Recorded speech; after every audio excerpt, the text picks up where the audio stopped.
Hello students, good morning. So last session में we were discussing about section D और उसके बाद next अब हम स्टार्ट करते हैं सेक्शन एफ को। सेक्शन एफ हमारा 5 मार्क का क्वेश्चंस इंक्लूड करता है और यहाँ पे आपको 5 क्वेश्चंस होते हैं, तो almost it is of 25 marks. But ये ओल्ड पेपर है, दैट्स वाई यहाँ पे डिफरेंस है, बट फिर भी हम क्वेश्चंस को डिस्कस करेंगे। Okay, so write the answer of the following question in detail. Total 10 marks है, each question carries 5 mark। दो क्वेश्चन दिए हुए हैं। Explain the stage of Dunning letter and write point of taking care while writing Dunning letters। Explain two style of business letter। तो first है dunning letters के रिलेटेड। तो we know that what is the dunning letter, it is as a collection letter. Collection letter कैसे हम लिखते हैं, तो वहाँ पे 4 स्टेजेस होते हैं। देन बिजनेस लेटर्स हैं, तो उसके स्टाइल्स भी हमें पता है, modified block style, fully block style, semi indented style, तो नोमा स्टाइल। सो ये सारे डिफरेंट स्टाइल्स हैं, उसमें से आपको 2 को एक्सप्लेन करना है। तो अगर ऐसा क्वेश्चन 5 मार्क में पूछा है तो आपको वहाँ पे इवन ड्रॉ भी करना होगा और फिर उस स्टाइल को एक्सप्लेन करना होगा। तो हम डिटेल में इसको डिस्कस करते हैं। फर्स्ट है stages of writing collection letters. तो आपको इवन एग्जाम में डर्निंग लेटर पूछा जा सकता है, तो ये उसका दूसरा नेम है, but it is collection letter as in our syllabus. तो सिलेबस में हमें कलेक्शन लेटर दिया है, बट डर्निंग लेटर्स मतलब भी कलेक्शन लेटर होता है। तो फर्स्ट क्या होता है, कलेक्शन लेटर हम लिखते हैं फर्स्ट टाइम जब किसी ने पेमेंट नहीं किया है, तो उसको सिंपल रिमाइंडर भेजते हैं। वहाँ पे हम धमकियाँ ऐसा कुछ भी नहीं देते, फर्स्ट सिंपल रिमाइंडर भेजते हैं, बिकॉज हमें अपने जो कस्टमर है उसके साथ रिलेशन अच्छे रखने हैं। तो दैट्स वाई सिंपल रिमाइंडर होगा ये, जहाँ पे डिटेल्स मेंशन होगी, ड्यू डेट्स मेंशन होंगी। The first step is to write and indirect and simple. Indirect way में, डायरेक्ट वे में नहीं करना है, अदरवाइज कस्टमर को हार्म हो सकता है। After the due date of making outstanding payment gets over. तो जब जब जो ड्यू डेट होगी, जो मेंशन होगी, वो ओवर हो जाए उसके बाद हम लिखते हैं, और यहाँ पे भी एक डेट मेंशन होती है।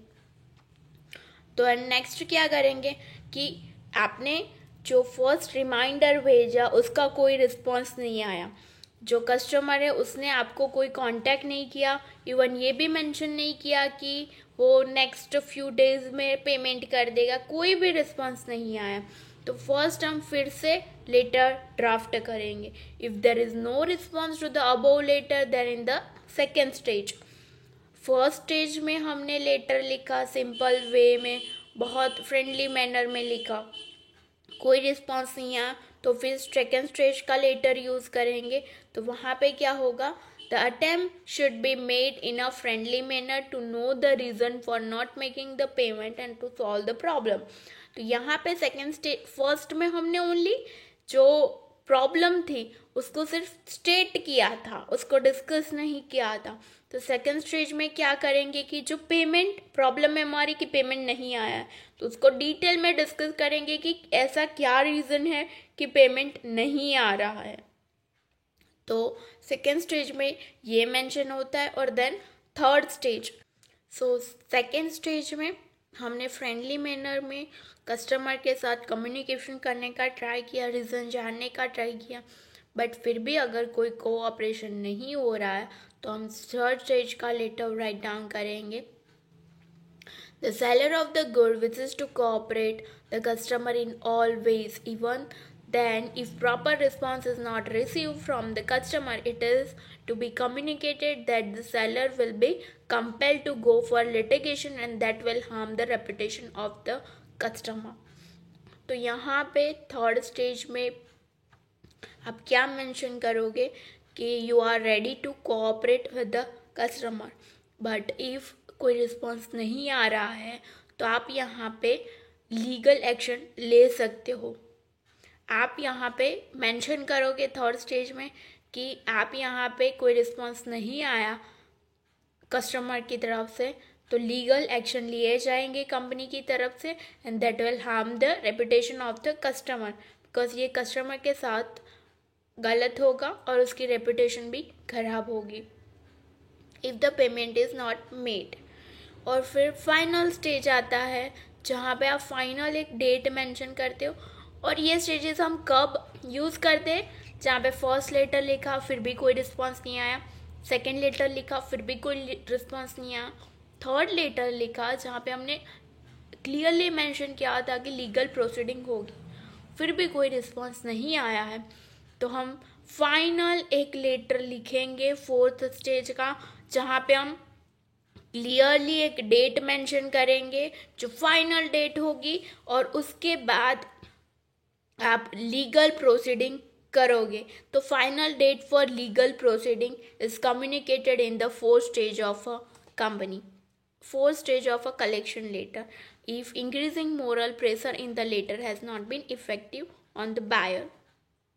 ओके, तो ये कलेक्शन लेटर के 4 स्टेजेस थे और ये बहुत इजी क्वेश्चन है। आप सिंपली मेंशन कर सकते हो कि फर्स्ट स्टेज है तो आपको वहाँ पे फ्रेंडली अपनी प्रॉब्लम स्टेट करनी है, सेकंड स्टेज में उसको उस प्रॉब्लम को डिस्कस करना है, पूछना है कि रीजंस क्या है, थर्ड स्टेज में क्या करना है कि if payment is not made legal proceeding होगी, और फिर भी रिस्पॉन्स नहीं आ रहा है तो फाइनल डेट मेंशन करेंगे for the legal proceeding. Okay, और उसके बाद हमें नेक्स्ट क्वेश्चन एक दिया था स्टाइल के ऊपर कि बिजनेस लेटर है वो कितने स्टाइल्स में लिखे जाते हैं।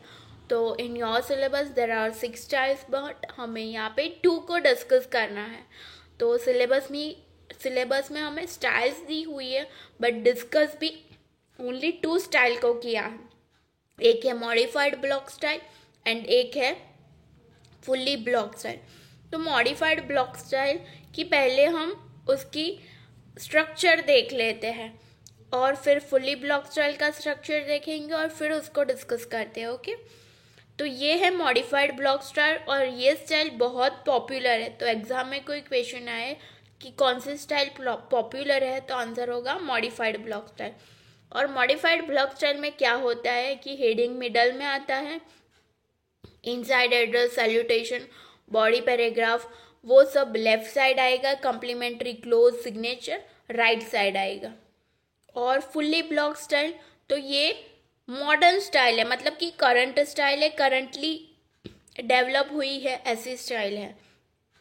तो ये फुल्ली ब्लॉक स्टाइल है जहाँ पे हेडिंग मिडल में आता है but rest of the thing left side आएगी। फॉर एग्जांपल डेट है, इनसाइड एड्रेस है, सैल्यूटेशन है, बॉडी पैराग्राफ है, कम्प्लीमेंट्री क्लोज, सिग्नेचर, सभी चीज़ें लेफ्ट साइड आएगी। ये बहुत इजी क्वेश्चन है, अगर एग्जाम में आता है तो आपको उसको ऑप्शन में नहीं निकालना है। आप इवन ये स्ट्रक्चर रिमेंबर रखोगे तो उसके ऊपर से भी आप पॉइंट्स बना सकते हो। एक तो है मोस्ट पॉपुलर, दूसरी है मॉडर्न मेथड। ओके, और यहाँ पे नेक्स्ट पॉइंट ये मेंशन करना है कि ये जो मॉडिफाइड ब्लॉक स्टाइल है तो वहाँ पे लेफ्ट साइड कौन सी चीज़ें आती है, राइट साइड कौन सी चीज़ें आती है। सेम फुली ब्लॉक स्टाइल में सभी चीज़ें लेफ्ट साइड आती है without the heading. Okay, inside address, salutation and main part of the letter have written on the left side of the letter.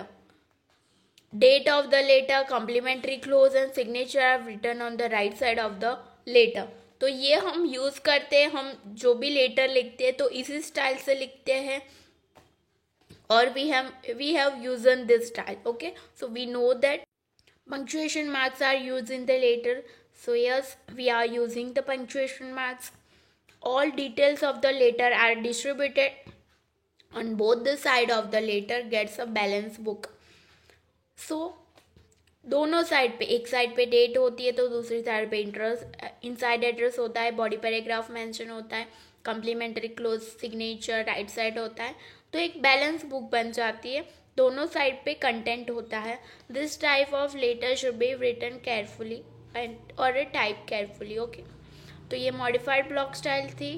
फिर से हेडिंग मिडल में आएगा, दोनों में मिडल में आता है। डेट कहाँ आएगी, date, complimentary close, signature right side में, rest of the thing on the left side. Then fully block style, so it is most modern style और लेफ्ट साइड में क्या आएगा, तो सभी चीज़ें लेफ्ट साइड आएगी, date, inside address, salutation, body paragraph, complimentary close and signature are written on the left side of the letter. और वहाँ पे हमने पंक्चुएशन मार्क यूज़ किया था, यहाँ पे पंक्चुएशन मार्क यूज़ नहीं होगा। All details are written on the left side of the letter, so right side is found unused. सभी चीज़ें लेफ्ट साइड में आती है, तो राइट साइड में कुछ भी मेंशन नहीं होता है, तो it is not a balance book. Left side right side हमारी पूरी अनयूज होती है। It is quite easy to type in this style. So easy है टाइपिंग स्टाइल में, बिकॉज सभी चीज़ें हमें लेफ्ट साइड ही मेंशन करनी है, वाइल मॉडिफाइड ब्लॉक स्टाइल में राइट साइड भी थिंग्स मेंशन होती है, तो that's why it is difficult to type. Okay, तो ये सेक्शन एफ हमने डिस्कस किया। उसके बाद 2 लेटर्स है, उसको हम नेक्स्ट सेशन में डिस्कस करेंगे। ओके।